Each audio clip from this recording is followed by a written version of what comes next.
ஒரு கடாயில் 2 டீஸ்பூன் அளவுக்கு நல்லெண்ணெய் விட்டுருக்கேன். அதில் 1 டீஸ்பூன் கடுகு சேர்த்துக்கிறேன். கடுகு உடஞ்சதும் 1 டீஸ்பூன் உளுந்தம்பருப்பு, 1 டீஸ்பூன் கடலைப்பருப்பு சேர்த்து நல்லா வறுத்துக்கலாம். இதெல்லாம் வறுப்பட்டதுக்கப்புறமா 1/2 கப் அளவுக்கு சின்ன வெங்காயத்தை சேர்த்துக்கிறேன். சேர்த்து கொஞ்சம் சாஃப்ட் ஆகுற வரைக்கும் வதக்கிக்கலாம். வெங்காயம் வந்துட்டு கொஞ்சம் சாஃப்டாக ஆரம்பிக்கும் போது ஒரு 5 பீஸ் அளவுக்கு இஞ்சி, 5 காஞ்ச மிளகா சேர்த்துக்கிறேன். சேர்த்து ஒரு வாட்டி நல்லா ஒரு 1 நிமிஷத்துக்கு நல்லா வதக்கிக்கலாம். இதெல்லாம் வதக்கினதுக்கு அப்புறமா 1 கப் அளவுக்கு தக்காளி சேர்த்துக்கிறேன். சேர்த்து தக்காளி வந்து கொஞ்சம் சாஃப்ட் ஆகுற வரைக்கும் வதக்கிக்கலாம்.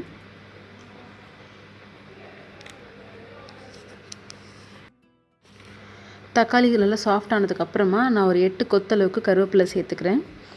சேர்த்து இது கூடவே தேவையான அளவுக்கு உப்பும் சேர்த்து நல்லா கலந்துக்கலாம்.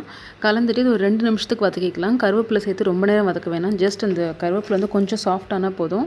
2 நிமிஷத்துக்கு வதக்கிட்டு கருவேப்பிலை கொஞ்சம் சாஃப்டாக ஆரம்பிக்கணும். ஆனால் கலர் மாறக்கூடாது. அந்த ஸ்டேஜில் அடுப்புலேருந்து இறக்கி ஆற வச்சு நல்லா ஸ்மூத் பேஸ்ட்டாக அரைச்சி எடுத்துக்கலாம்.